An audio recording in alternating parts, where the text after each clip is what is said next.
Bueno, primero aclararles que lo que tengo un poco preparado para la charla de hoy no es tanto relacionado con la postproducción. Vamos a tener un bloque después del break de postproducción, pero ayer terminé el rodaje de una película que estuvimos 5 semanas filmando y así como un tubo tengo todavía el jet lag del rodaje. Caigo acá, casi durmiendo poco, así que sabrán entender cuando me tildo, me pasan cosas así, sepan entenderme. Y como vengo con esa data muy fresca, digamos, de estar 5 semanas grabando el sonido de esta película, me parecía que estaba bueno contarles un poco del proceso. También traje algunos equipos que uso en el rodaje para mostrarles y que conozcan un poco las tecnologías que se están usando ahora para la captura de sonido, en este caso de un largometraje. Les cuento un poco de mí. Trabajo de sonidista hace más o menos 18 años. Trabajo tanto en lo que es, como acabo de decir, haciendo la grabación del sonido directo de películas y documentales y series de televisión, y también en lo que es toda la parte de postproducción de sonido. Toda la parte que es postproducción, trabajo con Marco Sopi, que es mi socio. Tenemos un estudio que se llama Subsonido.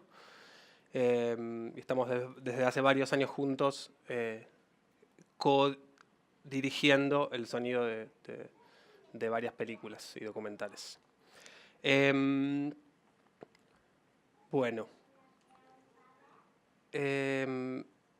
Sonido directo para cine en este caso.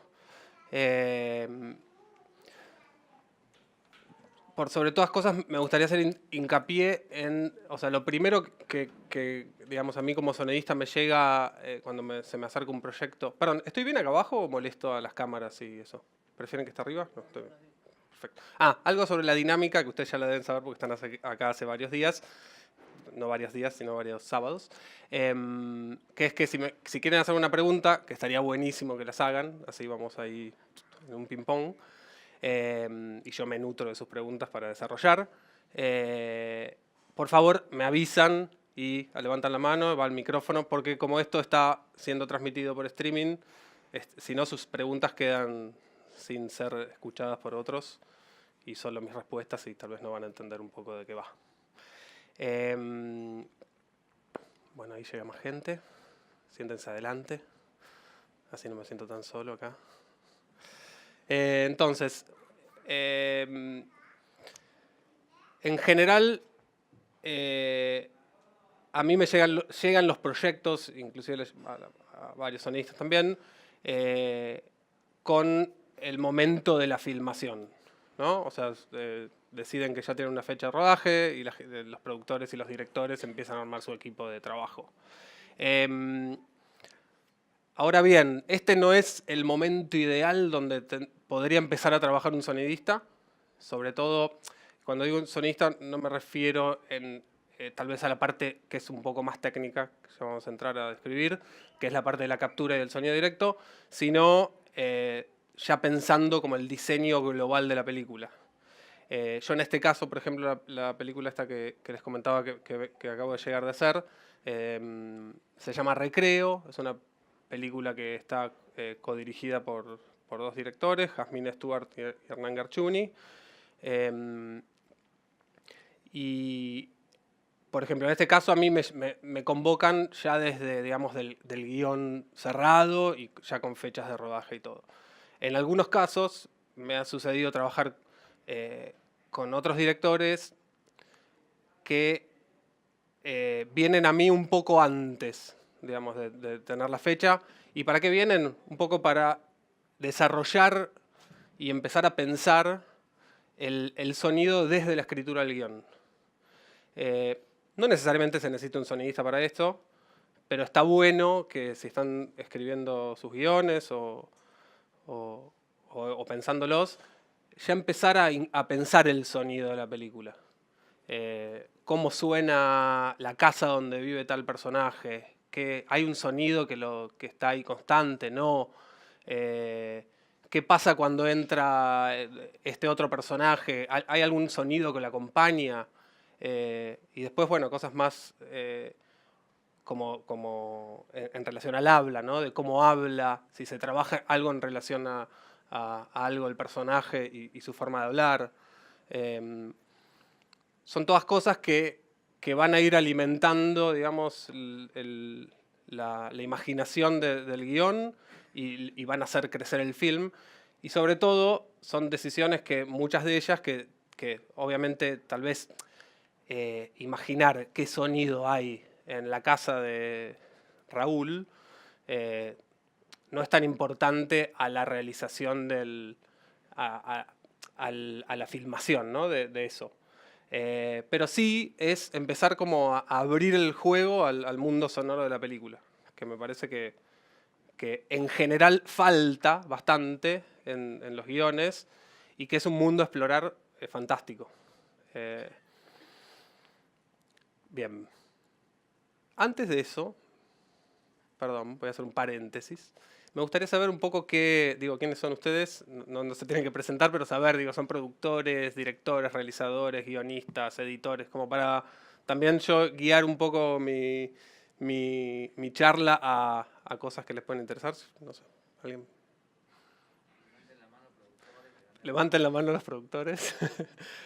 Bien, tenemos varios productores, directores o realizadores. Yo soy asistente de dirección. Asistente de dirección, bien.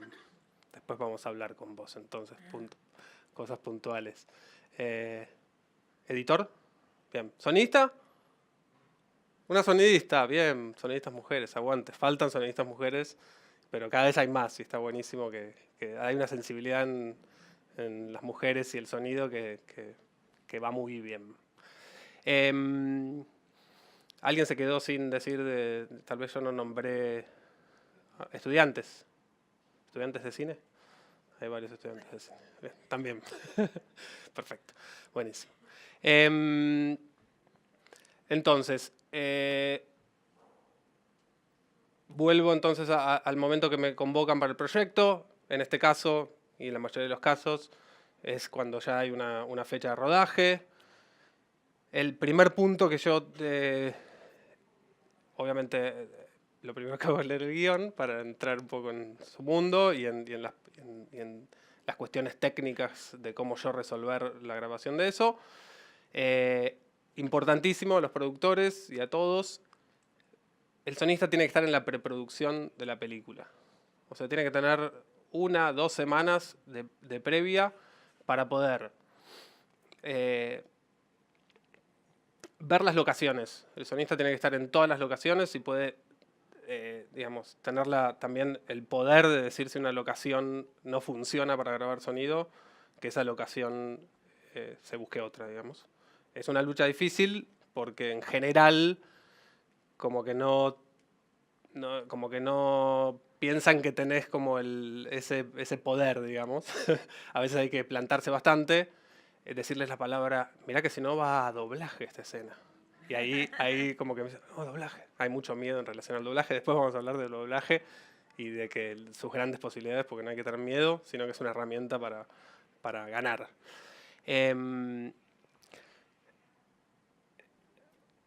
Después, en relación a las locaciones, poder anticiparse a todos los problemas que puede haber en una locación.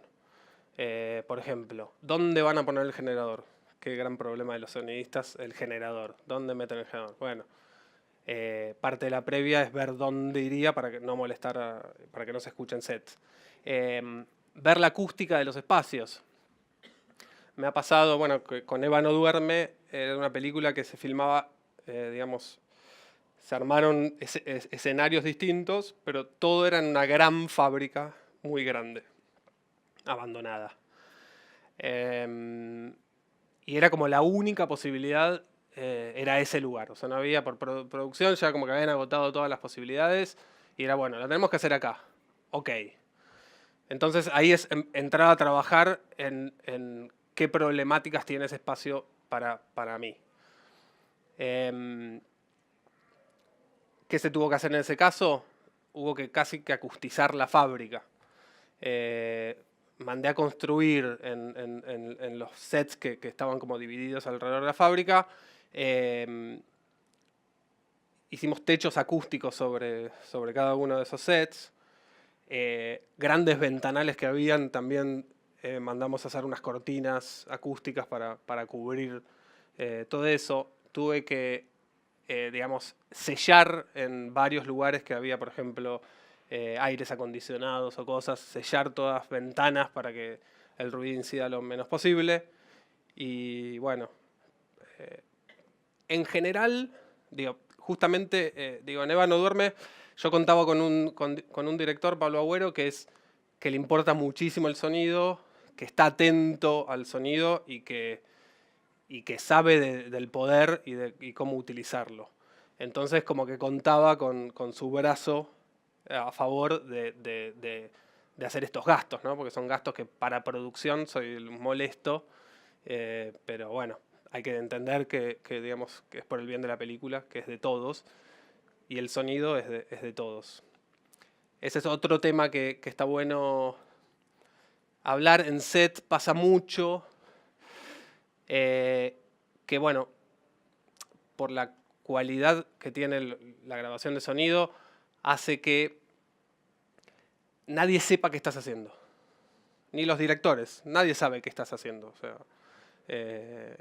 estás ahí sentado con auriculares, pedís silencio todo el tiempo. ¿Cuánto se escucha, cuánto no? ¿Qué está pasando?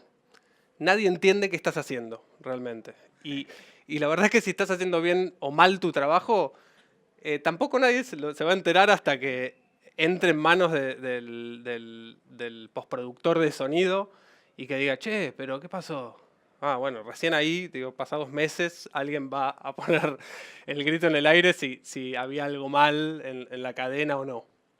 Así que, y eso que es muchísima responsabilidad, porque digo, es el sonido de la película, el 50% de la experiencia. En este caso, bueno, obviamente solo los diálogos, porque lo que intentamos hacer durante el sonido directo, o sea, durante el rodaje, nuestro principal objetivo es grabar las voces de la mejor forma y los más limpias posibles. ¿Qué quiere decir lo más limpias posibles? Es tratar de minimizar toda incidencia de ruido sobre la voz. Por ejemplo, el personaje camina, apoya un vaso sobre una mesa mientras está hablando. Bueno, ¿qué hago yo en esa situación? Tengo que poner una alfombra en la caminata del personaje. O ponerle, se les pegan, hay formas digamos, y diferentes técnicas para que no se escuchen los pasos. En la apoyada del vaso voy a ver de que apoye sobre una felpa, o si no se ve la parte de abajo del vaso, pegarle algo al vaso para que apoye. Entonces lo que estoy haciendo es tratando de aislar todo para que después en el medio de su speech no tenga un pa, pum y chac, chac, chac. Porque todo eso lo vamos a hacer después. Entonces, con el Foley, ya vamos a llegar a eso. Entonces es muy importante también, que es parte de la preproducción, ver, por ejemplo, los vestuarios de los personajes. Si yo tengo la posibilidad de tener una previa, me voy a juntar algún día con la vestuarista. Primeramente habría que tener una charla. En general, si son vestuaristas con experiencia, ya toman en cuenta el tema de las telas y cómo inciden eso en los movimientos, y que sean preferentemente de algodón y tratar de evitar las telas sintéticas. Entonces algo que se puede hacer en la previa también es ir a ver el vestuario, ver si el personaje va a tener una campera de tela de avión toda la película, estamos al horno. Entonces, atajarse a eso, porque si estamos el primer día de rodaje y era la campera del chabón y estamos ahí, ya está. O sea, no hay opción, digamos. Por eso tenemos que estar trabajando antes. Voy a ver mi machete. A ver si en cuanto a la preproducción me olvido de algo.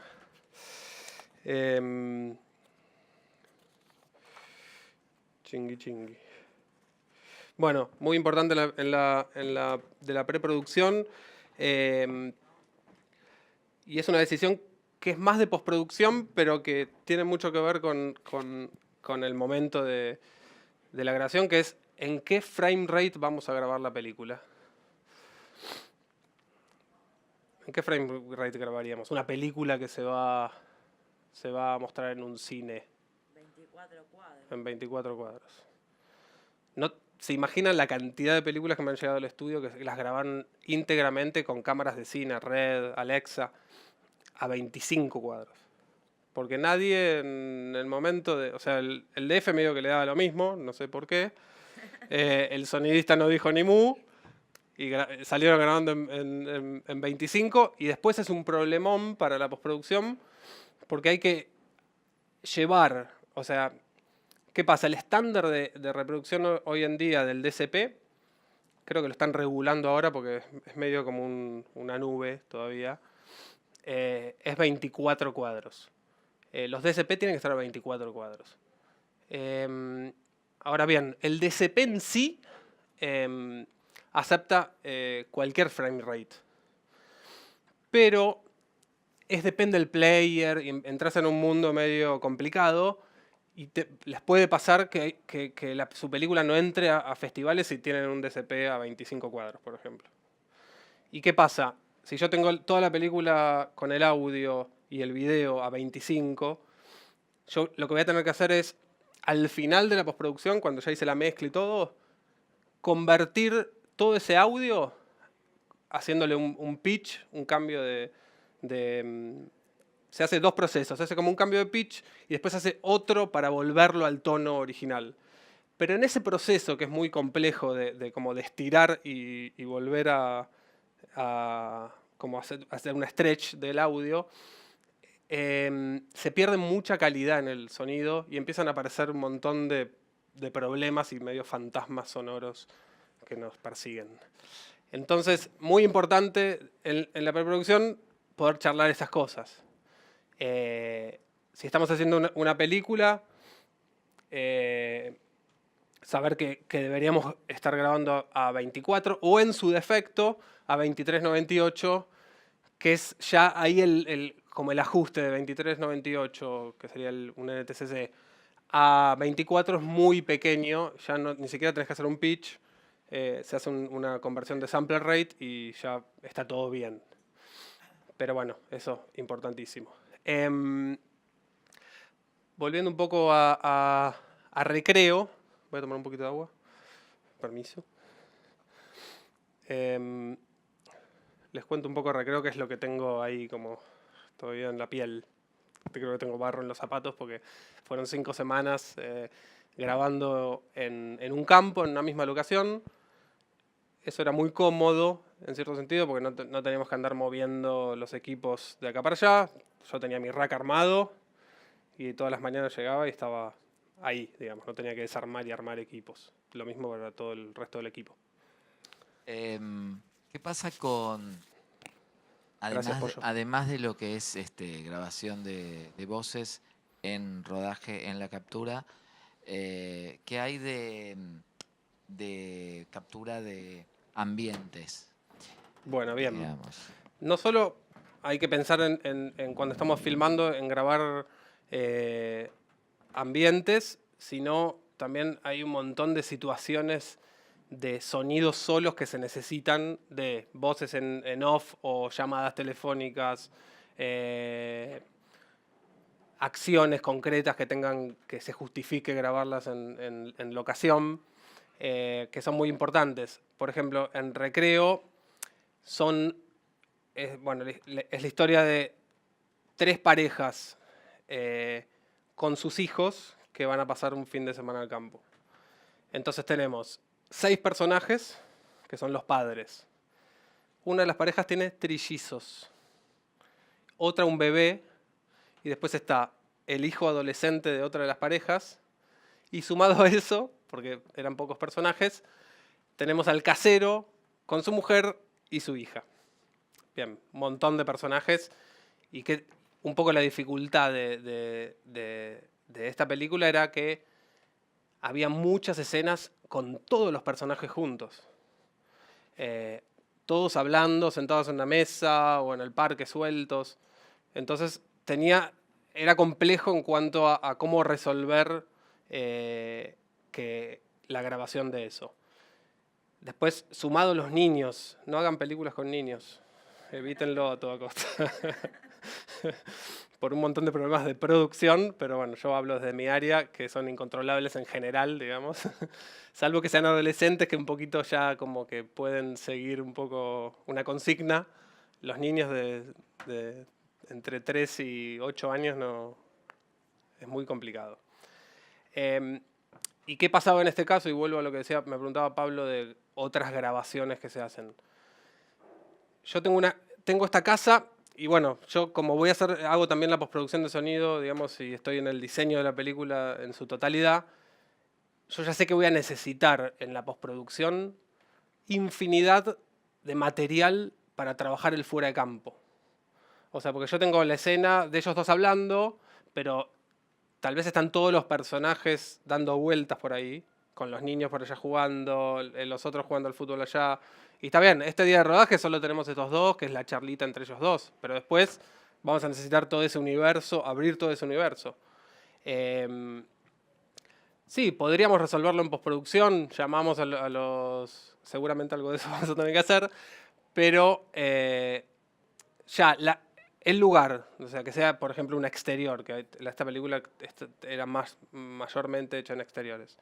Tener esa sonoridad del exterior, la lejanía, son todas cosas que si se pueden resolver en el momento, es lo ideal, va a ser o sea, lo más verídico y lindo después de trabajar como material. ¿Qué pasa? En un rodaje de 5 semanas de una película con tantos personajes y niños y todo, los tiempos está como todo exprimidísimo al máximo. Y que uno, como sonidista, venga a pedir, che, pero quiero grabar el sonido de los niños jugando. El 80% de los momentos que quise hacer eso, obtuve un no como respuesta. No, no se puede ahora. Todos corriendo, locura, rodaje. Bueno, yo me ocupé, digamos, cuando me llevó el guión, de hacer un listado muy completo de todos los sonidos que podían llegar a estar jugando en cada una de las escenas, como para armar toda mi lista de sonidos solos, o sea, de grabaciones fuera de lo que se hace con la cámara. Eso me ocupé de que la asistente de dirección lo tenga y que esté en el llamado diario de la película. Como para que todos estén al tanto. Pero luego, en la realidad, es muy difícil, sobre todo ahora que las películas se hacen en 4 o 5 semanas. Digamos, si estuviéramos haciendo una película como se produció un poco hace unos años, que tal vez las películas se hacían en 8 semanas o más, tenías tal vez más posibilidad de hacer estas cosas. Hoy día es difícil. Entonces, la realidad es que termina siendo como algo que terminás produciendo vos directamente. En los baches que veía que los nenes estaban por entrar a una escena, los metía en un cuarto y los hacía jugar, solamente jugar, no necesitaba mucho más que eso. Eran los 3 niños interactuando y jugando y gritándose y haciendo cosas. Y en cada bache que logré tener a los actores disponibles también grabamos cosas. Pero repito, era un plan de rodaje muy ajustado y era muy difícil que me den la posibilidad de hacerlo. Porque también ellos entienden que eso se puede hacer después. Sí, se puede hacer después, pero como había explicado antes, digo, son meses después que los actores estuvieron, son situaciones muy del momento, que está bueno tener como esa vibra y ese lugar, esa acústica. Entonces, todo lo que se pueda grabar en set de sonidos está buenísimo para después jugar. Yo no soy muy partidario de grabar así wild tracks. Si un personaje habló, está en cuadro muy claramente y tiene un texto, no soy partidario de grabar ese sonido después solo, porque después es muy difícil de que funcione en cuanto a timing y intención y todo. Entonces, esas son cosas que esas sí son cosas que está bueno resolver después en la post, en el doblaje, que es un momento, en algún momento todos van a pasar por el estudio para agregar algo o para grabar algo, así que tampoco era lo principal. Pero sí, mi preocupación principal en este caso era tener a los niños, que era lo más difícil de después tomar. También grabé ambientes, les voy a mostrar unas fotitos. Grabé ambientes del campo. Aproveché que tenía todo el equipamiento. Y pasa algo con el campo, que es que los sonidos varían mucho de acuerdo a la estación en la que estamos. O sea, si yo iba a grabar estos ambientes cuando estamos haciendo la postproducción de sonido, iban a ser otros los sonidos. ¿Y qué pasa? Yo ya tengo un material en el sonido directo que es el material del momento y lo que está pasando ahí. Entonces, es algo que después es muy difícil de lograr después, cuando estás haciendo la postproducción. Así que sí, me tuve que quedar, cuando todos se iban, yo me quedaba grabando ambientes. Les voy a mostrar unas fotitos. No sé, ¿se puede bajar un poquito la luz de la pantalla como para que se vea un poquito mejor? ¿Alguien me escucha? Ah, bien, gracias. No, ahí la cagué. Bueno. ¿Se ve algo? Bueno, son micrófonos, ¿no?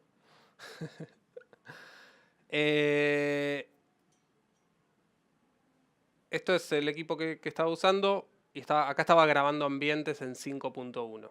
En 5.0, perdón. Porque el punto 1, no sé si sabrán todos, es el subwoofer, son las frecuencias graves. O sea, es un parlante que no es full range, o sea que no está reproduciendo todas las frecuencias de audio, sino que se dedica a pujar ahí el subwoofer, ¿no? El bombo del boliche. O el trueno, es muy efectista, digamos. En este caso estaba grabando ambientes en 5.0 con un sistema híbrido, digamos, no es un micrófono 5 que graba 5 canales, sino que yo armé respetando los estéreos, que sean en la misma cápsula con la misma ganancia. Y bueno, salí a grabar. Bueno, esto que ven acá, esta cosa rara, es con qué problema me encontré en el campo. Lo primero que me dijo el director cuando fuimos a ver la locación, me dijo: esto lo escribí para vos. Mirá, escuchá. Pajaritos, el viento. Sí. No. No lo escribiste para mí. No me mientas. Vamos a tener un montón de problemas. No hay forma de que el sonidista no sufra en cualquier lugar que lo pongas. Sufrimos. Bueno, uno de los principales problemas es: estamos en el campo abierto.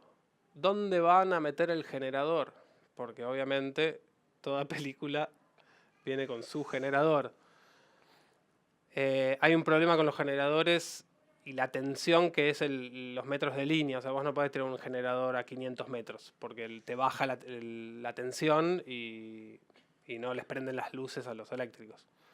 Entonces, lo máximo que le daba la línea era 150 metros. Entonces lo que tuve que hacer es hacerle insonorizar el generador, y como ven acá, le hice una casa de alfalfa al generador, que funciona muy bien. Se sigue escuchando, pero bastante bien, bastante bien. Son fardos que pesan un montón, así como los ves parece que no son tanto, pero sí, son bien pesados y bueno, bien ahí producción que lo consiguió. Caros, parece que eran caros. No, tampoco, ahora les voy a tanto. hablar de los equipos. Bueno, qué importante que es el microfonista para nosotros, los sonistas, porque yo estoy en el rack con el grabador, y allá a lo lejos, en el set, resolviendo problemas, está el microfonista, en este caso era Daniel Rodríguez, microfonista, un capo. Y el microfonista es toda una especialidad o especialización. Por ejemplo, Daniel es puramente microfonista, o sea, no es sonidista de estar en el rack con el grabador, sino que él se especializa en cómo va llevando la caña, tiene muy claro, de acuerdo al lente y de acuerdo a cómo ve las luces, ya por dónde puede ir con el micrófono y por dónde no. También es especialista en esconder los inalámbricos. Y es un poco el que maneja, digamos, el set. Yo casi, si puedo evitar meterme ahí a ver qué pasa, prefiero, digamos. Yo estoy como del otro lado, con el director, escuchando y pidiendo por handy lo que vaya necesitando de acuerdo a las necesidades. Tengo acá conmigo algunos de los equipos que usé para la película. Les voy a mostrar un poco.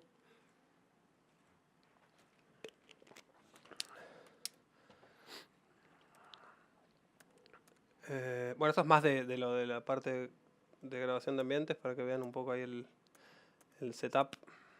Vamos a dejar ese fondo.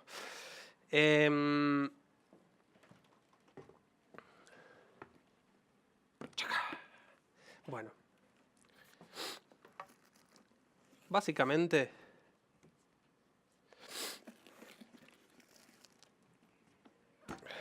lo primero que tenemos aquí es un grabador. Cuando yo empecé a grabar sonido, grabamos en DAT. El DAT es un formato de grabación digital, que es una cinta, duraba 60 minutos cada DAT, y grababa en estéreo. O sea, tenía solo 2 canales para grabar. Estamos hablando acá de esta película, llegué a grabar en escenas más de 10 canales simultáneos. Si hubiéramos estado con la tecnología de antes, tendría que haber pasado todos esos micrófonos por una mixer y tendría que haber mezclado todos esos canales lo mejor posible para grabarlos en 2 canales. Los resultados son horribles porque hay un montón de problemas. Primero se empiezan a sumar todos los fondos digamos, de ruido del ambiente. Después empieza a haber problemas de fases entre los micrófonos, porque, claro, una misma señal va llegando en distintos tiempos a los distintos micrófonos y eso se va sumando y va generando problemas de fase y cancelaciones. Por suerte, la tecnología hace 10 años nos trajo los multipistas al set y todo es bastante mejor. ¿Vieron cómo el sonido va cada vez siendo mejor en el cine argentino?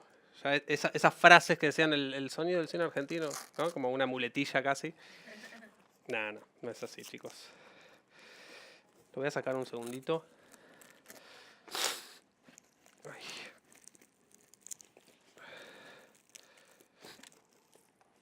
Bueno. ¿Por qué es importante que ustedes conozcan con qué equipamiento se puede trabajar y se trabaja en una película? Para los productores, los directores, me parece que está bueno y que hace la diferencia conocer qué equipos se usan profesionalmente para poder exigirle a su sonidista que trabaje con buenas herramientas, porque no es lo mismo este grabador que un Tascam DR680, que es, digo, grabadores de baja gama con grabadores profesionales de verdad. Sound Devices es de lo mejorcito que hay en el mercado. Tal vez conocen los PIX, que también trabajan con video. Si alguien trabajó con Video Assist, también hacen productos para grabar video. Perdón, me voy a sonar nuevamente la nariz. Pollo, ¿me bajás el mic un toque? Estoy como con la alergia y... Ay, qué bueno.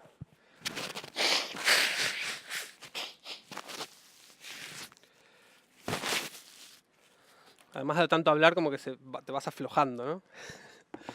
Bueno. Básicamente todos los micrófonos del set confluyen en este aparato, que voy a caminar un poco si lo pueden ver.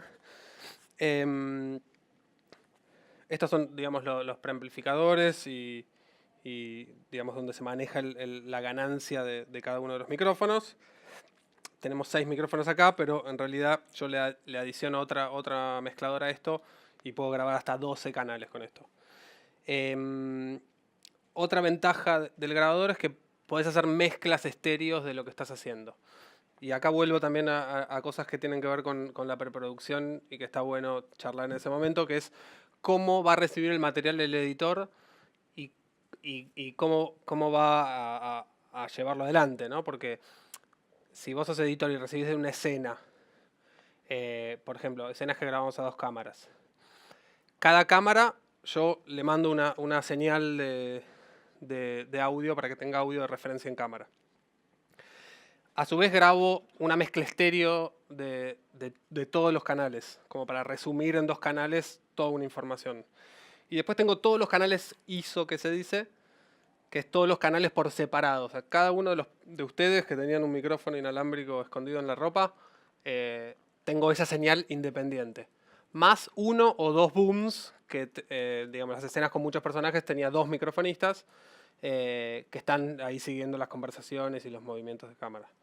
Entonces tenemos, no sé, 8, 10, 12, más las cámaras que graban en estéreo, 2 canales, 18 canales que le llegan al editor. O sea, el editor pone un videito así y bajan 18 tracks. En general, o muchos editores no les gusta trabajar con tantos canales, entonces ahí tienen la posibilidad de solo usar la mezcla estéreo que tengo en el grabador, resume un montón más, y después sí hay que hacer un proceso como de reconstrucción de timeline y hacer como un llamado, que se hace directamente en Pro Tools, porque, digamos, cada uno de los canales están como referenciados entre sí.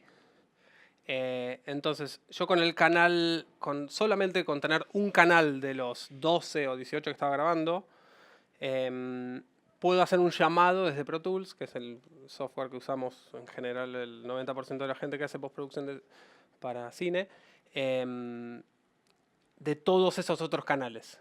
Entonces, como que hay una metadata que los une y el Pro Tools sabe reconocer y hacer el llamado. Entonces, yo después llamo y tengo todos los las ventajas de esos es que te aseguras de que, por un lado, el sonido no haya sido manipulado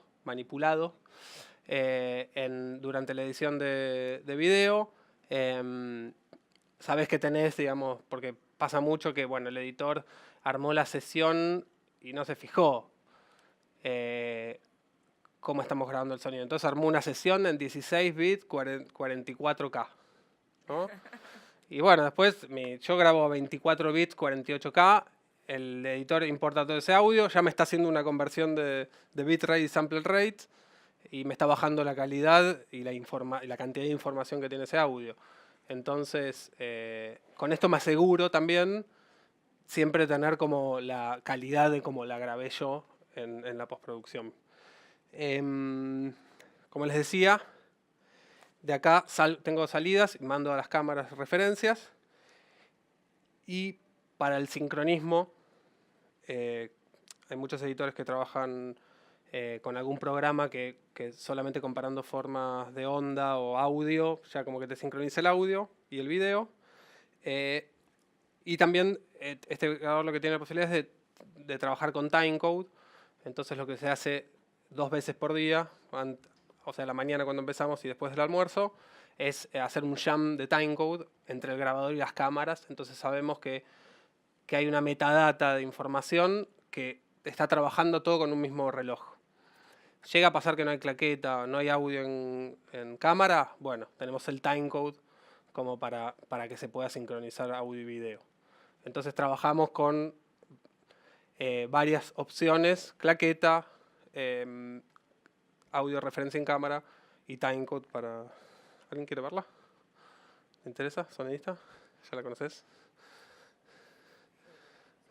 No se te caiga. Este es un grabador que está bueno para trabajar en una película. Tal vez no es un grabador que yo llevaría a un documental porque es un poco como grande y pesado y tal vez tiene demasiados canales como para hacer algo que después, digamos, carísimo. Por lo menos para lo que son las... ¿Alguien más te interesa?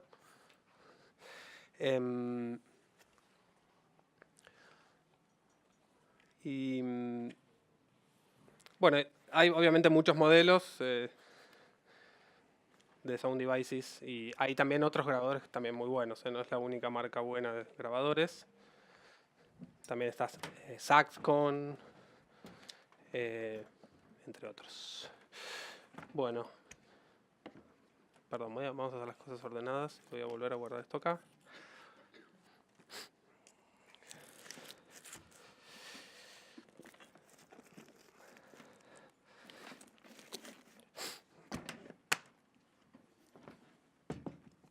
Bien.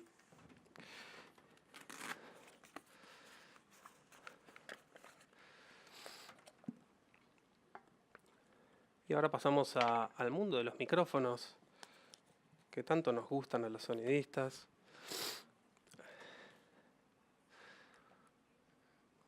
Me voy a sonar de vuelta la nariz, perdón, ¿no? Pero estoy resfriado y es algo que no se puede evitar.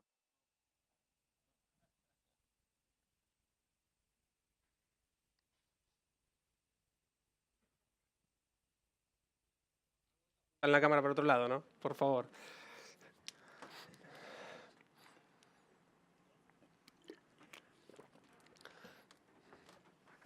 Bueno, les voy a mostrar 3 tipos de micrófonos que uso yo.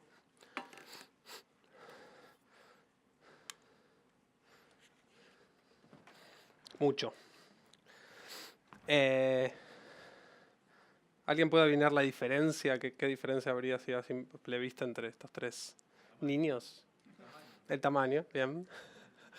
Si es cardioide o hipercardioide Bueno, el patrón polar, sí, bien, tamaño y patrón polar.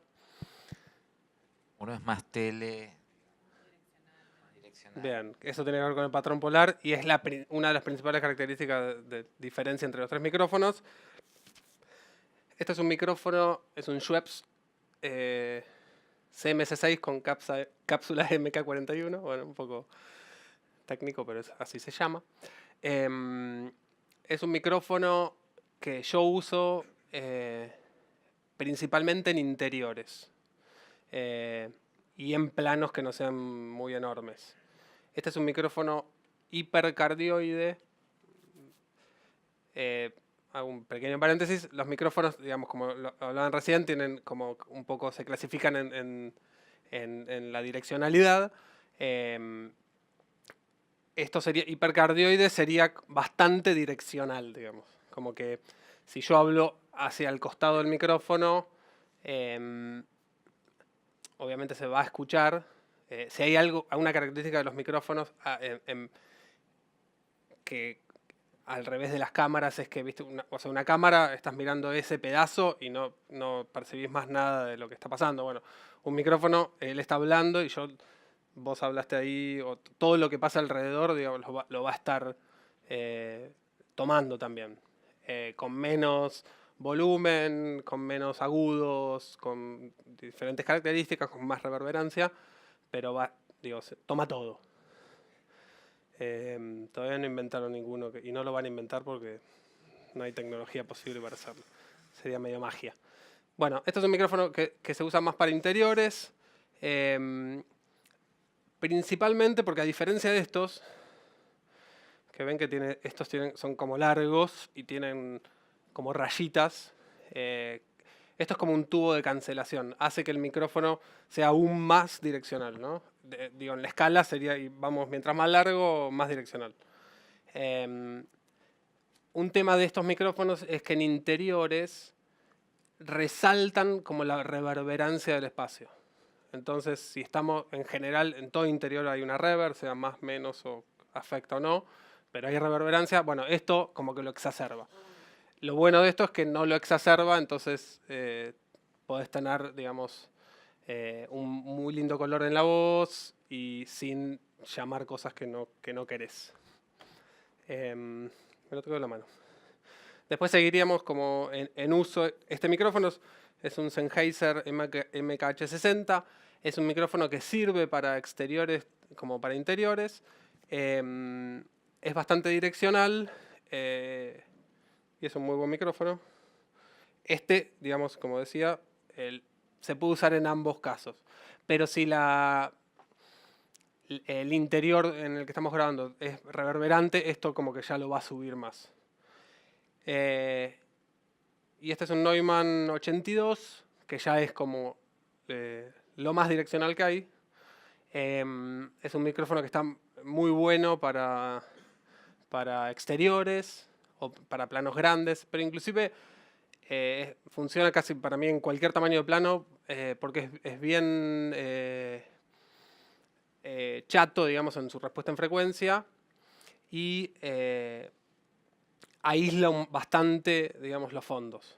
Ese sí, pero bueno, para usar estos micrófonos tenés que tener un microfonista como muy hábil porque, o sea, te corriste un poquito y ya estás perdiendo como agudos, es como, también es peligroso, digamos, hay que saber, son todas herramientas que hay que saber utilizarlas. ¿Alguien quiere tener uno de los micrófonos estos en la mano?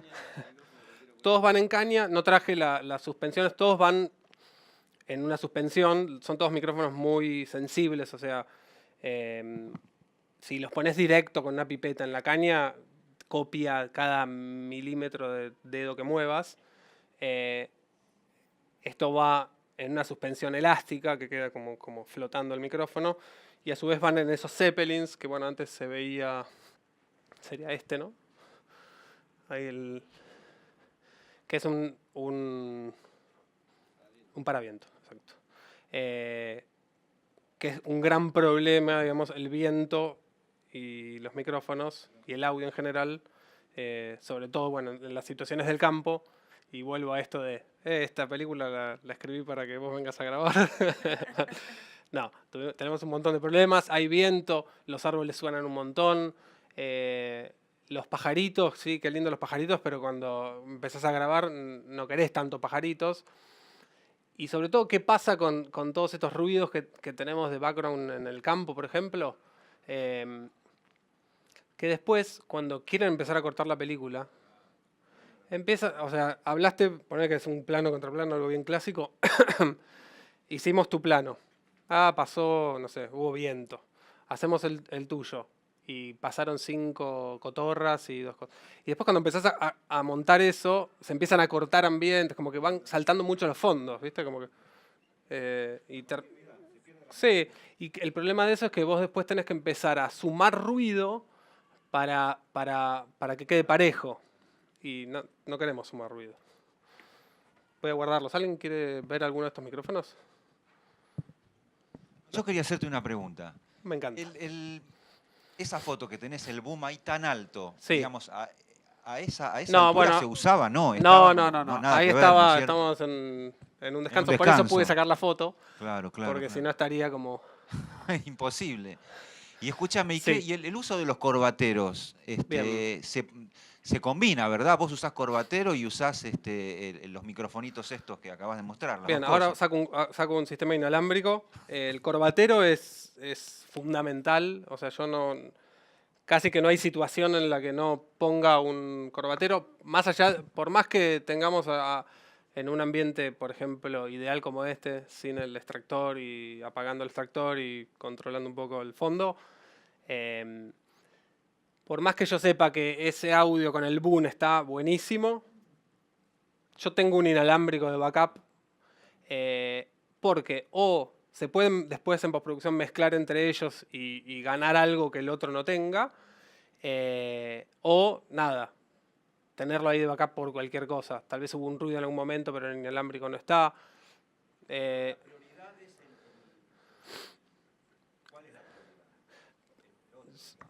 No, todo es la prioridad, sí. O sea, si hay una escena y a mí se me corta un inalámbrico, por ejemplo, porque se quedó sin baterías, yo pido parar para cambiar las pilas. Siempre y cuando sea importante, ¿no? Pero Para mí todo es prioritario, o sea, todo tiene que funcionar. Después, digo, son las opciones que tenés en la postproducción para ver lo que mejor, cómo se mezcla entre sí.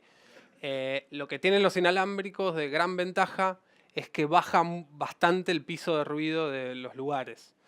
Entonces, tal vez un boom en una avenida que lo escuchás y se escucha demasiado la avenida, el inalámbrico como que está metido acá y como que ya el cuerpo, el esternón le hace como una casita, entonces como que baja mucho el ruido ambiente. Y sí. Sino que pero también está la cuestión de si se mueve en la ropa, ¿no es cierto? El ruido que pueda aparecer, o incluso a mí lo que me ha pasado en los latidos del corazón, ¿viste? Cuando empezás Sí. a filmar, ¿viste? Que los actores Hermoso. están re nerviosos y se Me escucha bum, encanta bum, bum, ¿no? El corazón Hay una escena justamente en Eva no duerme, entre Aileen Salas y... Uy, me fue el nombre de... ¿Manuel Arias era? Bueno, no. Bueno, el español, el gallego, que se abrazan. Bueno, era todas escenas complejas y de bastante tensión porque eran planos, secuencias muy largos y tenía que salir demasiadas cosas bien. Y en un momento se abrazan y se escuchaban los latidos del corazón de ella súper fuerte.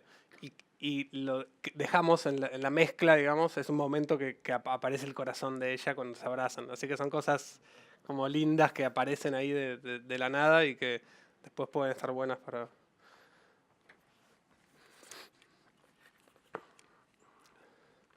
Y bueno, sistemas inalámbricos. Este es un sistema inalámbrico de Electrosonic, que es de lo mejorcito de sistemas inalámbricos. Tenemos acá un receptor y este es el body pack, o sea, el transmisor que está en el actor. A esto a su vez se le conecta un micrófono, porque digamos, esto sería como un preamplificador y un sistema de inalámbrico, ¿no? Después está como está el micrófono, que hay 1000 millones de marcas y modelos. Y que es nada, sí, muy importante qué micrófono utilizar. Yo uso cápsulas Sanken, COS 11, que es bueno, es lo que a mí me funciona y me gusta. Y tengo. Pero repito, hay un montón de posibilidades. En general son cápsulas omnidireccionales, que al revés de lo que hablamos antes de la direccionalidad, esto como que capta audio por todos lados. Y cuando lo escondemos en la ropa, entonces genera esta protección del cuerpo, los graves también del pecho y... Todo es... ¿Querés preguntarme de vuelta si escucha el público que nos está viendo online? Ruidos de tragar saliva o ruidos gástricos del actor o algo, ¿cómo se resuelve eso para minimizarlos, digamos? Sí. Son todos procesos que se hacen en postproducción. Todo lo que son salivitas y cositas de boca son bastante sencillos de resolver. Un ruido gástrico no me pasa mucho, pero podría suceder y creo que se soluciona, digamos, no es problemático. Sí es problemático el ruido de ropa, si está mal colocado el inalámbrico o el vestuario no es un vestuario adecuado para microfonear, sí tenemos problemas que son bastante difíciles de resolver. ¿Cómo? Un sillón. Bueno, eso es... Una silla, un sillón, algo de cuero. Eso tiene que ver también con el trabajo en set. Y con tener herramientas para resolver problemas ahí en el momento. No sé, yo tengo las gomitas para abajo de las sillas que se pegan, entonces ya veo que la acción, cómo va a ser la acción de una escena y bueno, vamos a sonorizar esto, ponemos una alfombra acá. Cuando apoyás esto, trata de hacerlo así, no así. Y también es cuestión de... Te pasa con actores que podés darle indicaciones de... Cuando apoyás los platos podés hacerlo después de... O sea, tratar de buscar como timing y también tiene que ver ahí con el actor y sus posibilidades y no sé, te digo, ¿no? Son cosas que a veces son difíciles de pedir o que directamente no pido yo, digamos, porque tampoco está bien que yo le diga al actor que digo un texto en qué momento, pero sí es algo que hablo con los directores, con la asistente de dirección, que está acá. Y que vemos ahí en el momento, che, necesitaría que cuando apoya no diga esto. Bueno, todo esto tiene que ver, son pautas de trabajo en cine, ¿no? Que bueno, se hace una apuesta, se hace un ensayo, ves cómo se van a mover y podés resolver cosas en relación a eso. En documental no hay nada que hacer, digamos. Vas ahí atrás y vas resolviendo como vas resolviendo, digamos. No hay mucho a lo cual anticiparse, digamos, ¿no? Bueno, entonces, de esto también de poner los inalámbricos se encarga el microfonista, que también hay muchas técnicas distintas de... ¿Alguien quiere ver este sistema inalámbrico? No. ¿Igual les interesa que les cuente del sistema inalámbrico? Un poco sí, bien. Perfecto, perfecto. Me alegro. Voy a pedir un segundo de silencio para mi micrófono, si me suena nuevamente la nariz, ¿puede ser? Gracias. Se me están acabando los papeles.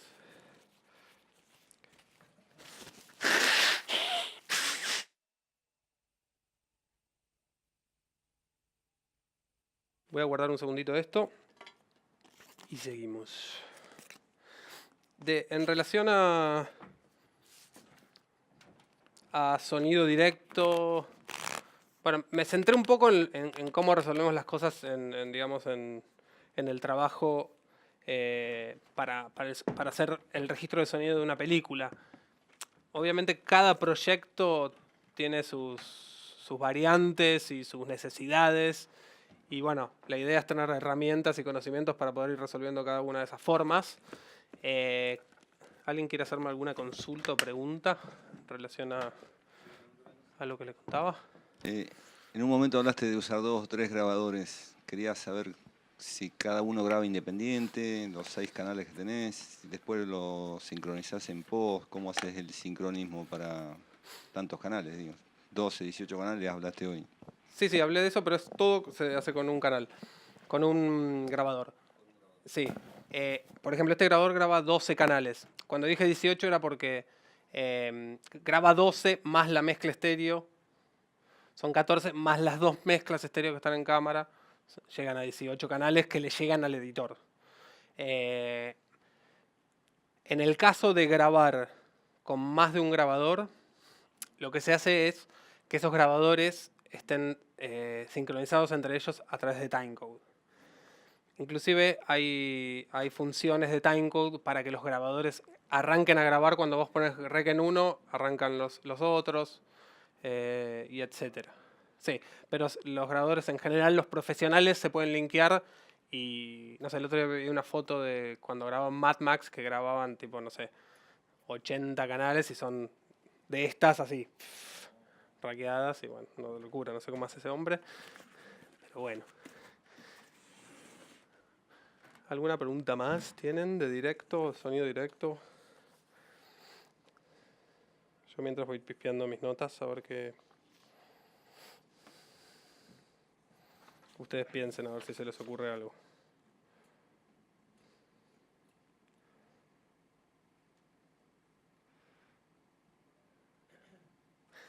Tengo para contarles un ejemplo de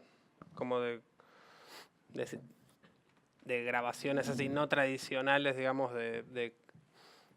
en un documental que hice que se llama Brindavana, de Ernesto Vaca, no sé si lo conocen, un realizador de cine experimental. Fuimos a hacer un documental a la India,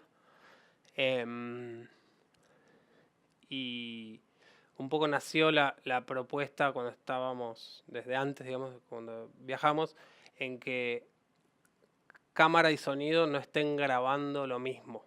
Estamos hablando de un realizador experimental, digamos, con más posibilidades, pero no necesariamente que estemos como en el mismo lugar grabando, o sea, yo el audio de lo que estaba grabando él, sino que queríamos jugar a grabar, a estar un poco corridos de eje. Pero bueno, son contados los casos, ¿no? En general trabajamos para lo que se ve y en relación a lo que se está viendo en imagen. Pero ese es un ejemplo de de puestas no tradicionales, digamos, que se dan poco.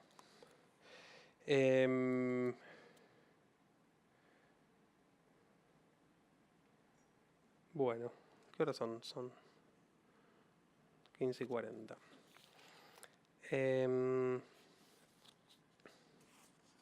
Vamos a empezar a hablar un poco de post. Nada, de directo además nada, ¿no? Yo creo que podremos seguir hablando ahora. Yo podría seguir hablando horas, pero no sé si... Cambio de tema. Pasamos a la postproducción. Y puntualmente del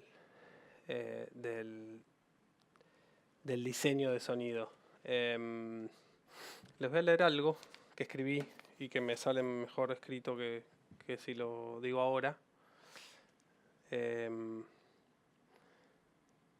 Que es en relación al sonido, digamos, y al poder del sonido como herramienta para contar y para narrar y para sobredimensionar una imagen. Y también les voy a leer un texto que encontré que me gustó bastante de Lucrecia Martel, que es una gran pensadora, digamos, del sonido y lo sabe usar muy bien. El sonido provoca sensaciones, emociones y sentimientos. Es un lenguaje que transmite una información a través de una imagen acústica que da cuenta de una historia, identidad, de una cultura, de movimiento, narrativa. Es narrativa. Con relación a la imagen, tiene la cualidad de resignificar, de acercar, de alejar, de generar continuidad, corte, tensión, distensión, tranquilidad, molestia, confusión. Y también sensaciones físicas, como escalofrío, sobresalto, impresión, llanto, risa, enojo, miedo, incomodidad, hasta asco. Porque el sonido nos atraviesa el cuerpo literalmente. ¿Qué opinan de esto? Está bueno, ¿no? Y es como que el sonido es invisible y como que trabaja en nosotros a otro nivel, digamos, como que nos mueve literalmente las células y nos atraviesa. Y eso me parece que es como súper poderoso y que es algo que la imagen no tiene, digamos, en general.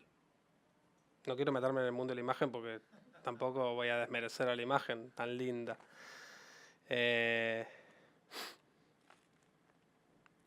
Con imagen acústica, que en un momento hablo de la imagen acústica, no me refiero al sonido, sino a la huella psíquica, digamos. ¿Qué nos dispara ese sonido en la información nuestra, que ya es algo súper subjetivo y independiente, ¿no? Como de uno, digamos, que tiene que ver con tus vivencias, no sé, un sonido puede recordarte a la puerta de la casa cuando eras chiquito, no sé, por decir algo, ¿no? Pero como que tiene esa información y ese poder también. Entonces, un poco trabajar con sonido, y acá ya estamos puramente en el campo de la postproducción, que es donde realmente, digamos, estábamos grabando el sonido de la película y estábamos tratando de limpiar todo para que tener diálogos lindos y libres de ruido.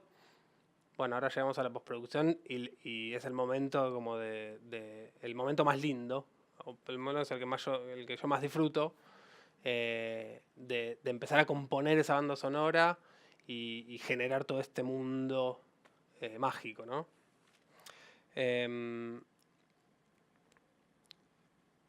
Hay una frase entonces que me gusta que leí de Lucrecia Martel, que me parece que tiene mucha relación. Ella habla de su cine, digamos, pero yo lo veo reflejado con mi impresión del que vendría a ser hacer sonido para cine o audiovisual. Ella dice: lo que yo hago es todo mentira, es todo artefacto. Yo no creo en la verdad y si hay algún efecto de verdad en mis películas es un milagro. Pero es todo armado, todo mentira, todo escrito, todo puesto, todo falso. Creo en eso, creo en la falsedad. Y es un poco lo que hacemos cuando hacemos la postproducción de sonido. Inclusive para generar realismo estás trabajando con todos elementos falsos. Porque tal vez la voz es un doblaje, o porque siempre digo, le estamos agregando ambientes, pasos, apoyadas de cosas, respiraciones, todas cosas que no son, o sea, no estaban ahí, digamos. Entonces armamos como este artefacto para elevar esa experiencia. O no, digamos. Sí, podés. Digo, pero hasta generar realismo es a partir de artefactos. Entonces, me parece que eso es un poco lo que yo siento cuando estoy trabajando el sonido de una película. Y hay algo en relación a la experiencia de escuchar y al entrenamiento de la experiencia de la escucha. Que para mí es algo que está como a la mano de todos. Me pasa mucho en el estudio que directores dicen, no escucho nada, o sea, como si no escucharan bien ellos, ¿no? Como que no entienden la diferencia entre eso que me mostraste y esto otro. No es todo como que les parece que es un poco todo lo mismo a veces, a algunos directores o a algunas personas. Y yo descubro que la posibilidad de como penetrar y digamos el sonido y poder como empezar a desmenuzar los componentes de lo que estamos escuchando, básicamente tiene que ver con trabajar la escucha. Y trabajar la escucha básicamente es prestar atención a lo que estamos escuchando. Y es un ejercicio que yo hago, inclusive hago también con mi hija, que es como detenerte a escuchar. Y es eso, además tiene algo como de medio desde la meditación, ¿no? Como que es como presente y también es como que podés ir como penetrando capas de ruido y descubriendo nuevas cosas. Entonces, ya que estamos acá todos reunidos, podemos hacer 15, 20 segundos de un ejercicio de escuchar. Pueden cerrar los ojos. Hay gente que les es más fácil cerrar los ojos para concentrarse en la escucha o no. Yo no lo cierro. Pero eso, escuchemos a ver qué capas encontramos en... Ahora, me callo.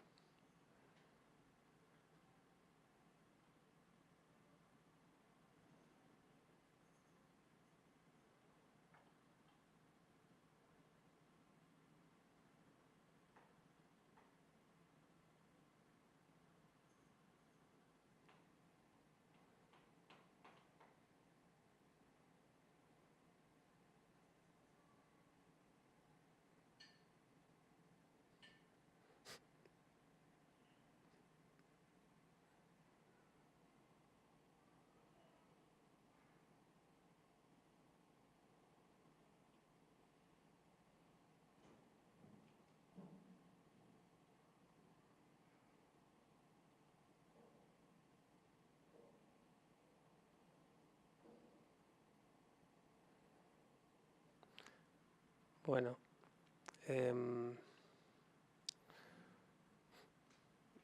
yo trabajo de sonidista, así que estoy como todo el tiempo callándome, porque lo primero que hay que hacer para escuchar es callarse uno también. Y empezar ahí a conectar con el alrededor y con el aire que nos llega. ¿Qué escucharon?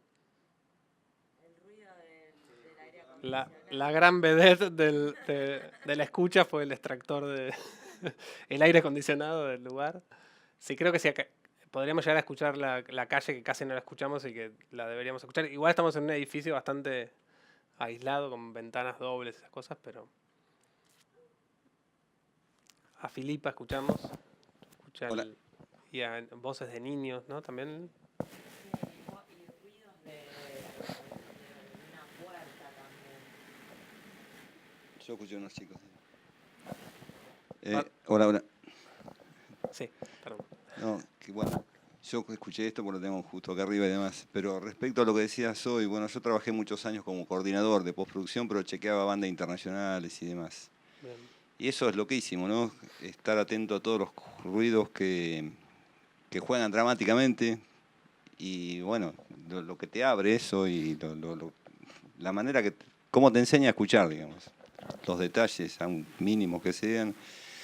Y estar concentrado en cada detalle y ver el nivel en que están mezclados y demás, ¿viste? Eso es buenísimo. Sí. Y además es muy lindo ver una película solo escuchando los ambientes, solo escuchando la Foley. Ahora después vamos a ver unos ejemplos de algo de eso. Las No, películas está buenísimo, las sí. películas de David Lynch tienen muy buen laburo de sonido. Capo. Bueno, sí, bien, no sé si alguno está viendo la nueva temporada de Twin Peaks. Increíble. Y él, si ven los títulos al final, diseño de sonido, David Lynch. Capo. Es un capo. Hermoso. O sea. Aparte creo que él fue el que inventó el puesto del sound designer, del diseñador de sonido, Creo que eso... que fue uno de los primeros que lo empezó a utilizar. Creo que eso es más... Tiene que ver con... No con David Lynch, sino con... Angelo Badalamenti. Angelo Badalamenti es músico, es el músico De David que trabaja Lynch. con David Lynch. Pero me parece que lo de diseñador de sonido nace más con Walter Murch, que es como así un pope del sonido y la edición, porque también es editor. Y tiene que ver más con Coppola que con David Lynch. O sea, creo que a partir de La Conversación, película que habrán visto todos, como que, nada, él medio que... Nada, como que el puesto sí, medio como que seguramente había sonidistas antes y diseñadores de sonido antes, pero bueno, se empezó a... Y hablar de acá eso. en Argentina no se usa mucho ese puesto, ¿no? No, sí, todas las películas tienen un diseñador de sonido. ¿Sí? Sí.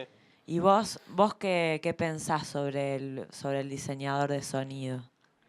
Y claro, yo soy diseñador de sonido. Pienso ¿Vos que serías el diseñador de sonido? yo soy diseñador de sonido, exactamente. Y pienso que somos bárbaros, somos indispensables para toda realización y que, nada, deberíamos tener más presupuesto.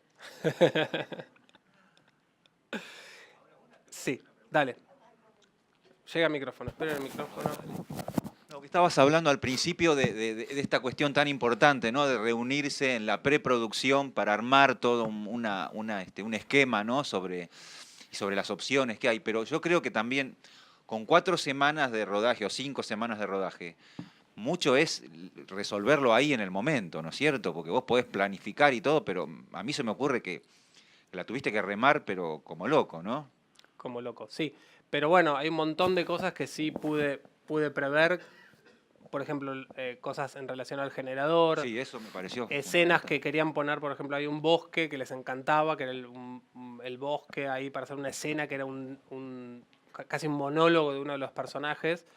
Y este hermoso bosque era un bosque lleno de nidos de cotorras.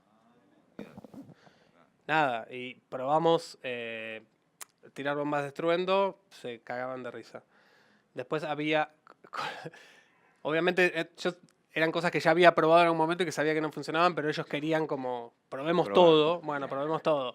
Compramos un globo que es como un tiene la cara de como un pájaro con unos ojos y que supuestamente hace las veces de depredador y que si lo colgas se van. Pero claro, cuando llegó el globo mágico, en el coso decía sacar los nidos antes. Ah, bueno, ok.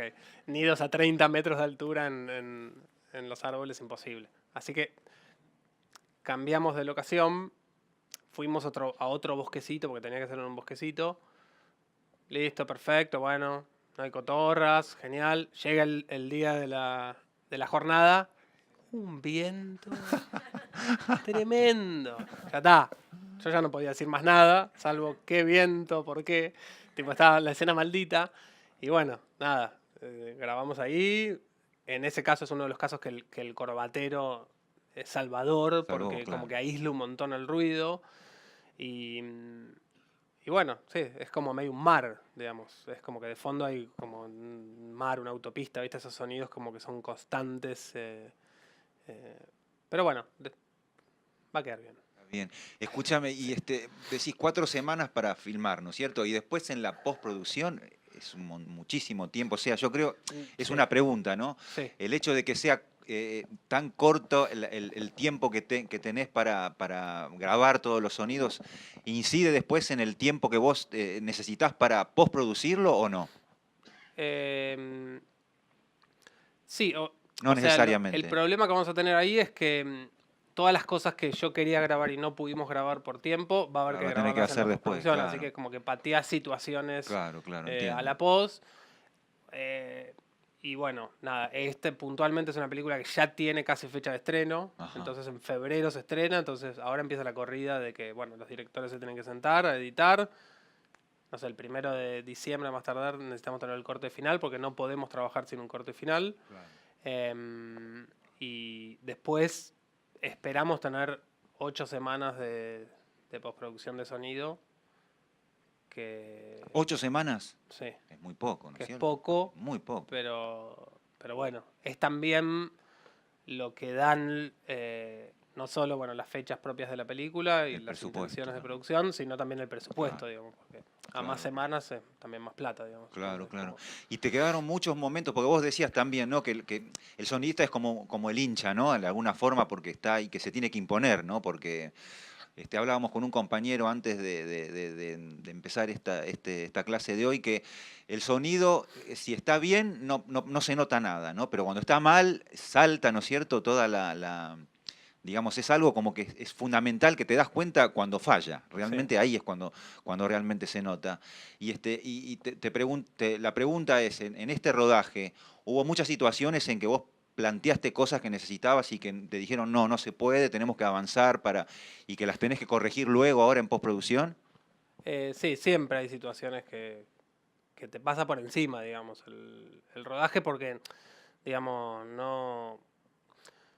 La realidad es que no sos prioridad, digamos. Claro, no sos O prioridad. sea, la prioridad es que La imagen, es la la imagen, imagen. las actuaciones. me pasó claro. situaciones de corridas que y de pronto el tener ¿cómo se llaman?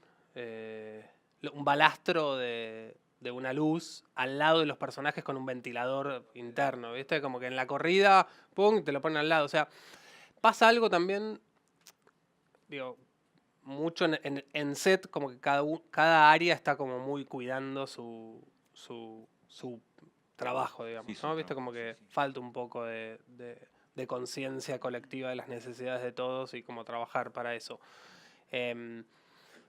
Pero también es un poco culpa del sonidista en algún punto de no cambiar esa cultura, ¿viste? Y esto va un poco en relación a lo que te decía, les decía, de que nadie sabe bien qué estás haciendo, ¿viste? Claro. Como que no, como que estás ahí medio solo, nadie, como que...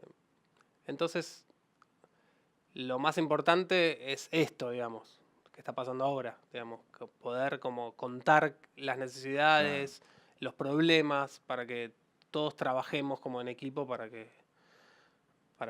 hacer un mejor sonido y, o sea, mejores películas. Porque eso es lo que, digamos, hay que terminar de entender, que yo no estoy grabando el sonido, digamos, no soy el... O sea, sí estoy grabando el sonido, pero no es algo mío, ¿viste? Como que Claro, sea claro, algo claro. como... No, es de todos, digamos. Claro como que es, sí. es el sonido de la película, man. Bueno, creo que vamos a hacer el break, ¿no? Llegó la hora. Llegó. Se toman un café y volvemos y vemos algunos ejemplos y seguimos charlando. Muchas gracias.